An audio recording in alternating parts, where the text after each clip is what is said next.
Good afternoon, boys and girls. It's Mrs. Hughes. It's Monday. I'm here with Lamb Chop for today's story hour. I hope you guys had a great weekend. I know things are a little bit different with some of the celebrations we did with Easter and New Year and Passover, but if you were at home and did celebrate, I hope everything went okay. Today we're going to read a story called The Amazing Bone. And there's a fox, so you know fox are tricksters. Let's see if this fox is a trickster. And there's a pig, and her name is Pearl.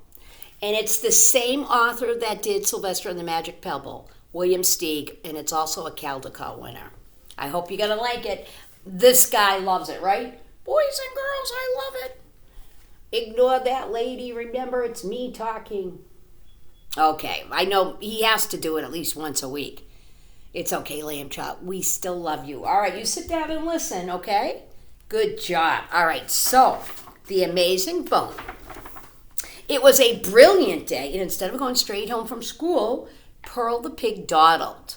Now, the word dawdled means take your time. You know when you don't feel like doing something, you're like, okay, Mommy, I'll pick it up. She didn't feel like going home right away. She watched the grown-ups in town doing grown-up things. So there's like somebody doing the streets, and somebody's here selling flowers. Looks like a nice town. She saw the street cleaners. She looked in at the bakery on Parsnip Lane, and she was looking at all the nice treats that they were making. It smelled so good at the door.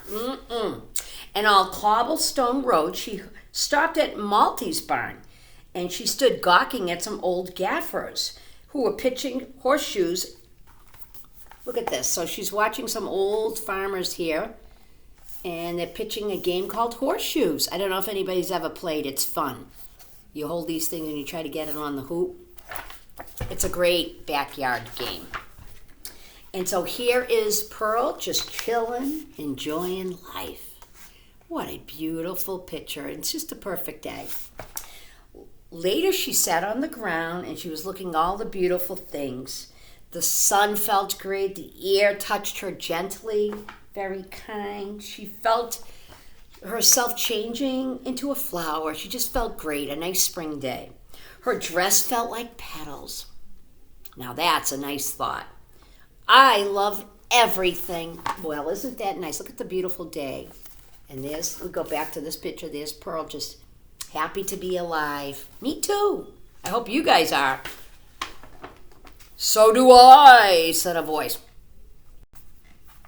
Excuse me? Who was talking? Look at Pearl's face. What? There's nobody here but me and animals and stuff. Pearl straightened up and looked around. Lamb Chop, who could it be? No one was there. No one was there. No one was near Lamb Chop. Look down, said the person. I'm the bone near the violets by the rock on your right. And right here, there's some pretty violets. They're purple. And there's a little bone, like a chicken bone, right here. I don't know if you could see that. Look right close. You talk? Said Pearl. In any language, said the bone. Habla español, bromishko, poplushki, splitchin said Dutch, and I can imitate any sound. The bone made sounds like a trumpet. And it sounded like the wind blowing. Can you guys do that? And it sounded like rain pattering, kind of like the weather today. And it even snored. Can you imagine a magic bone snoring? And it sneezed. Achoo! Pearl couldn't believe what she was hearing. And Lamb Chop, can you believe this? It's a miracle. You're a bone. How come you could sneeze? I don't know, said the bone. I didn't make the world. So that's the response. There's Pearl. And she's trying to figure out what's going on. I mean, a chicken bone talking, that's weird. May I take you home, you wonderful bone, said Pearl. You certainly may, said the bone. I've been alone a long time. A year ago, last August, I fell out of a witch's basket. I could have yelled for her to walk on and get me, but I didn't want to be her bone anymore. She ate snails. Ick. And she cooked in garlic all the time and was always complaining about rheumatism and nosy questions. I would be much happier with someone young and lively like you. That's what the bone told her. So let's see what Pearl does. Pearl picked up that bone and she gently put it in her purse. She left the purse open so she could talk to the bone. She was eager to show this bone to her parents, just like Sylvester, boys and girls. She's got something magical. Now here's her purse, and a purse is like a pocketbook. Some people carry a pocketbook. She could tell about the talking bone. Her mother would say, "You must be imagining it." Her father would say, "There's no way a chicken bone can talk." The spring green sparkled. Tree toads were trilling. It was just a wonderful day. When wonderful things happen, like me finding you, said Pearl. Like my finding you, said the bone. And he began to whistle. And she carried him home. She was on her way home. Oh my goodness, what's going to happen? But not for long. Who would rush out were some robbers. Pearl couldn't tell what kind of animals they were. They had Halloween masks on. And they were kind of scary. "Hand over your pocketbook," said the robbers.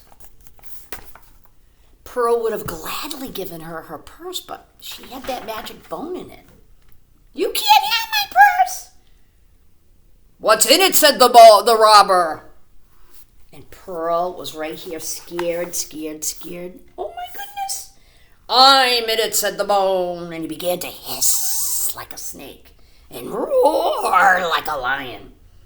And the robbers thought there was something, an animal, and they fled so fast. Look at this. There's their masks. And Pearl is laughing, and the magic bone in her pocketbook's laughing. They think that is so funny. They tricked those robbers. They continued on their way when they were walking, should a fox stepped into their path. Foxes are tricky. They're tricksters. When we see a fox, we can imagine something is going to happen. Foxes are smart. They're smart. He wore a sprig of lilac on his lapel. He carried a cane, and he was grinning with his sharp teeth. Ooh, my goodness, that's a scary sight. "Hold everything," he said to Pearl. "You're exactly what I want, young, plump, tender. You will be my main course for this evening." And he seized Pearl in an embrace. "Unhand her, you villain, or I'll bite your ears off," said the magic bone. Who is speaking? "A ravenous crocodile who dotes on fresh fox chops. That's who," answered the bone. Now, there's the fox, and there's Pearl. Now, foxes are smart, so let's see if he falls for that. The fox was not easily surprised like the robbers. He saw no dangerous crocodile, and he peered into the purse. With the sound seemed coming from this magic bone. "As I live and flourish," he said, "a talking bone. I've always wanted to own a talking bone." And he put the bone in his pocket and started on the way with Pearl. Pushing Pearl along, the fox set out for his hideaway. A hideaway is like a little house somewhere. Pearl was crying, "Oh, I don't want to be your supper.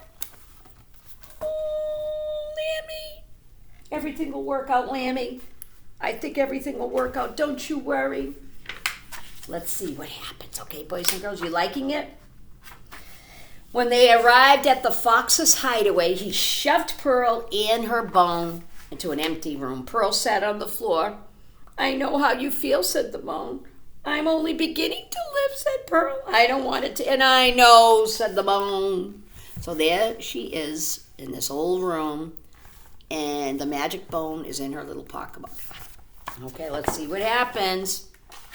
I hope everything's okay.